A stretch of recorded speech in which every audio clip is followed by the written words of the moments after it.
Guys আপোনালোক সকলোকে মই স্বাগতম জনাইছোঁ জব ফৰ আনএমপ্লয়েড ইউটিউব চেনেললৈ। গাইজ আপোনালোকে জানে মই এইটো চেনেলৰ যোগেদি সদায় নিউ ভেকেঞ্চিৰ আপডেট লৈ আহি থাকোঁ। যদি আপোনালোকে নিউ ভেকেঞ্চিৰ আপডেট পাব বিচাৰে তেনেহ'লে এই চেনেলটো আপুনি ছাবস্ক্ৰাইব কৰি ল'ব। ছাবস্ক্ৰাইব কৰিলে নিউ ভেকেঞ্চিৰ আপডেট সদায় আপোনালোকে পাই থাকিব। আজিৰ আপডেট কি আছে আপোনালোকে বন্ধুসকল স্ক্ৰীনত চাওক। ইয়াত দিয়া আছে আমাৰ যিটো অসমৰ মাননীয় মুখ্যমন্ত্ৰী ডক্টৰ হিমন্ত বিশ্ব শৰ্মা ডাঙৰীয়াই কি কৰিছে এনাউন্সমেণ্ট কৰিছে। কিহৰ পোষ্টৰ বিষয়ে এনাউন্সমেণ্ট কৰিছে?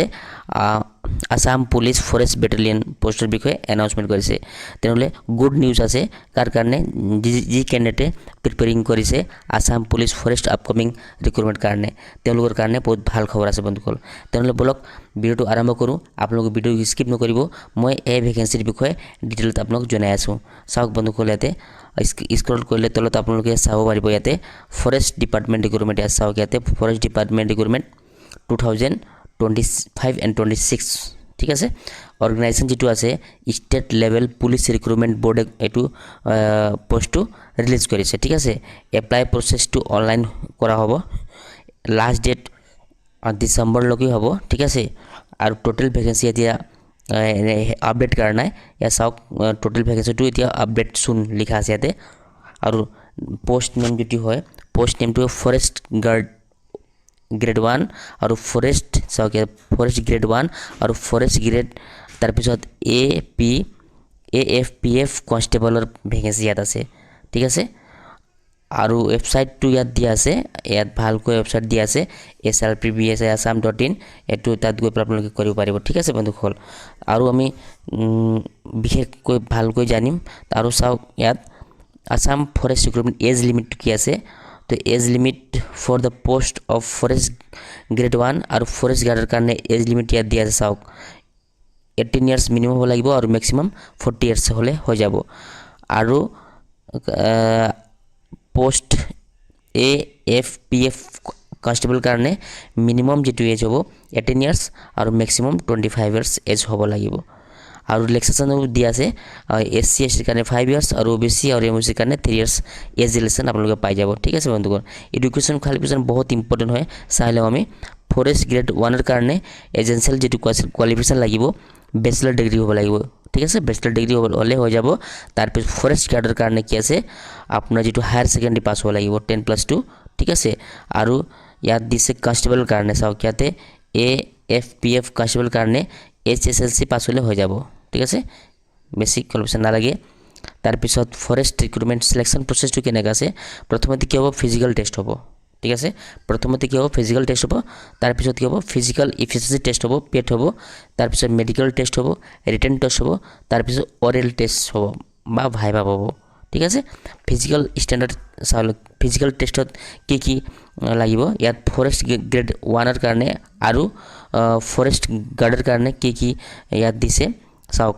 হাইট যিটো আছে মেল আৰু ফিমেলৰ হাইট দিছে।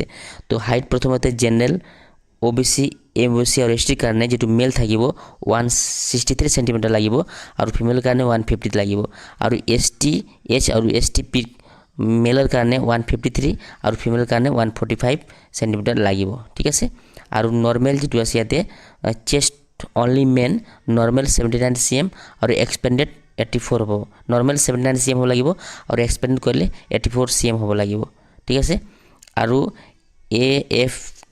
চাওক AFPF কনষ্টেবল কাৰণে কি লাগিব?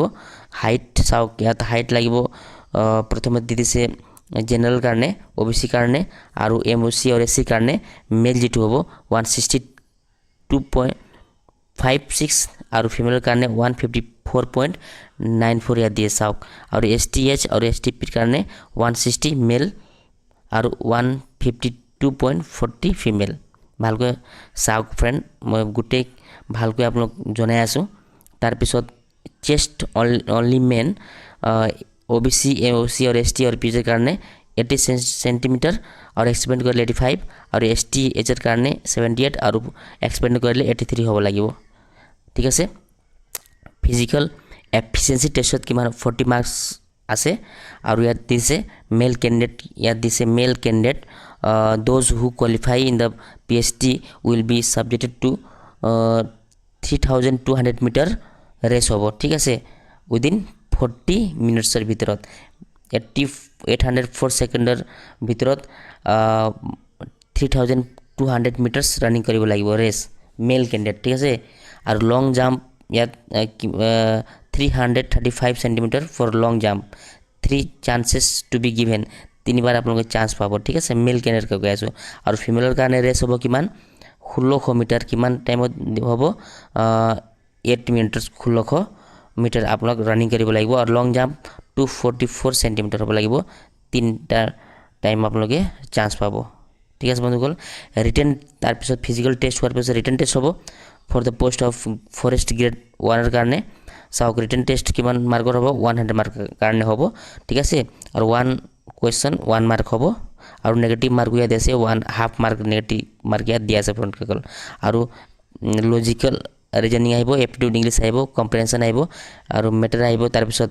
জেনাৰেল মেথমেটিক্স আছে হিষ্টৰী কালচাৰ আসামৰ পৰা আহিব ঠিক আছে এইবিলাক আহিব আৰু জেনাৰেল নলেজ আহিব ইয়াত দি দিয়া হৈছে ভালকৈ আৰু ফৰেষ্ট গাৰ্ড আৰু AFPF কনষ্টেবল যেটো আছে তাৰ কাৰণে ৰিটেন এক্সাম 100 মাৰ্ক হ'ব আৰু OMR বেস এক্সাম হ'ব ঠিক আছে আৰু question will be level of class 9 10 or level logo question আপোনালোক আহিব ঠিক আছে class 9 10 আৰু written test will be 50 mark there will be no আৰু তাৰ কাৰণে কোনো নেগেটিভ মাৰ্ক নাই সাবজেক্ট কোন সাবজেক্টৰ আহিব elementary arithmetic general English logical reasoning mental ability Assam history geography polity and economic আৰু জেনাৰেল অ্যাওয়াৰনেস জেনাৰেল নলেজ পৰা আহিব ঠিক আছে আৰু ইয়াত দিছে the question paper written exam will be flowing language অসমীয়াত আহিব বড়োত আহিব বেংগলী আৰু ইংলিশ question paper language তোৰ বিষয় কৈছে ইয়াতে ঠিক আছে আৰু তাৰ পিছত লাষ্টত কি হ'ব ইন্টাৰভিউ হ'ব ঠিক আছে ইন্টাৰভিউ ফৰেষ্ট গাৰ্ড আৰু ফৰেষ্ট গ্ৰেড 1 ৰ কাৰণে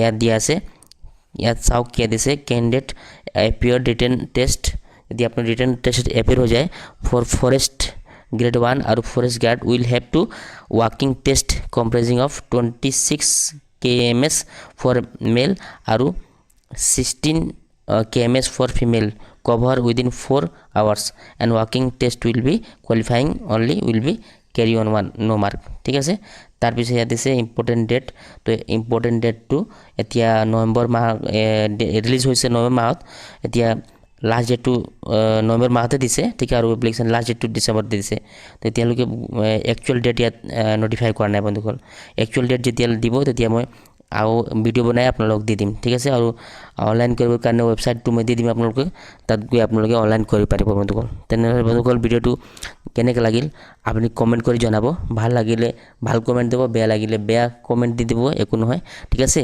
আৰু মই আপোনালোকৰ কাৰণে ভিডিও বনাই থাকো ঠিক আছে যদি মোৰ ভিডিওৰ পৰা যদি কাৰোবাৰ লাভ হয় মোক বহুত ভাল লাগিব ঠিক আছে বন্ধুসকল তেনেহলে মোক এটাই হেল্প লাগে আপোনালোকে চেনেলটো সাবস্ক্ৰাইব কৰিলে মোক এটোৱে মোৰ লাভ হ'ব ঠিক আছে বন্ধুসকল ঠিক আছে আজিৰ ভিডিওত ইমানে আৰু নেক্সট ভিডিওত আপোনালোক লগ পাম ধন্যবাদ